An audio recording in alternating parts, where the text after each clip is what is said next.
Hey guys, Gabriel from Ungraceful Toad here, and today I have another video for you. This time it's a Kotobukiya figure. I think the second one I've ever reviewed, and it's a Monogatari figure. Again, I think it's the second one I've ever reviewed. So this is Hachikuji Meo, the Bake Monogatari version. There are two versions to this. There's a version where she comes in a black overalls and this sort of pinky version. And the black overalls, as it's more true to the anime, usually runs you a couple more quid, sort of 20 to 30 more quid, and I wasn't that bothered about it. But before I drone on too much, let's get into it. So front of the box, some footsteps here, her name, the series name, etc. Side one with a nice little side window there, and we have our sculptor's name here, Koi Matsumoto. Exact same thing on the other side. Picture over there on the back, a picture up there on the top, and nothing too special going on the bottom. So let's get right into it. Starting off at the base, we have a dead simple clear plastic base, but as you can see there's an insert here which is separate, and you have to click it in and then click her in, and it's sort of like a heart shape, but the top of it here we have the antennas, so it looks like a snail.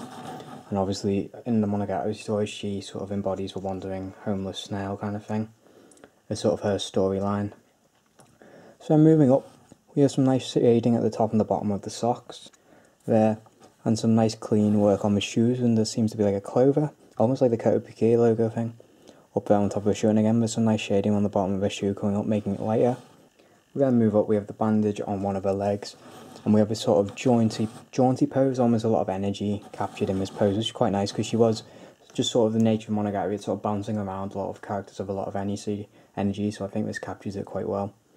Moving up, we have sort of a trend continued with nice shading in the clothing here. Again we have a nice little logo of these cherry blossoms here, and again some nice movement captured within the dress itself, and some nice shading to go along with it, which is a big up indeed. Then moving up again, we have her sort of grabbing onto a huge, like ridiculously huge backpack. So some really nice sort of the way that's captured, you can see the weight of it in the sculpt, which is really nice. Again some nice colouring here in the bows of her hair. The hair itself is quite flat, but it sort of almost matches the colour palette of sort of all these colours sort of pastely and washed out. So I think it goes alright, and again all the paintwork here on the rainbows and the headband all dead neat, and again you can see the sort of snail insignia there. And then her face has a little bit of blush to it as well, and a nice smile there. It's all plus from me, and you can just about see that little star logo there by her collar, which is again really nicely sculpted edging there on the collar on the ribbon here. So we look at one side of the backpack, we have this very unhappy looking teddy bear with a tear in its eye. Moving around a bit, we of course have the signature bird from the first Monogatari opening. At least I believe it's the first Monogatari opening off the top of my head. Again, some really nice shading there, as you can see, sort of fading into a lighter colour in the middle, splashing out really nice. And of course really clean, and then we have sort of the instructions there for, I assume, washing the bag or something.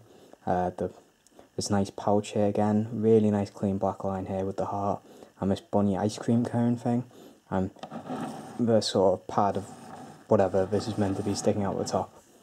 So lots of character and lots of movement, and just some really nice sort of pastel coloured shading going on there. There's a lot going on. I think it's all captured really well. It's a really nice piece. And one of the things you'll notice is this is a 1/8 piece, and it's a 1/8 piece of such a young character, but it's really big for a 1/8 piece. So let's get on to the measurements so you can get an idea of what I'm talking about. So she stands at about 19.5 centimeters tall, which is about 7.5 inches. Her width is about 11 centimeters, which is about 4.5 inches. And her depth is again about 9.5 centimeters, about 4 inches. Here she is on a depth shelf by herself. Here she is next to 1/8 Jotaro, as you can see what I mean by being a huge 1/8 figure herself. And here she is next to 1/6 Jotaro. Wrapping it up, I just want to say I'm really impressed with this figure. For 1/8, it's at a reasonable 1/8 price point, and it's a lot larger than 1/8 that you'd expect for it. It's got some really nice pastel shading and a colour palette overall. Especially I really like the colouring in this backpack, and there's so much going on captured within the sculpt, so much motion, so much energy. You can tell that she's carrying some weight on her back from the way she's posed, the jaunty leg angle, the smiling on the face, it's all, and the movement in the hair, it's all done really well.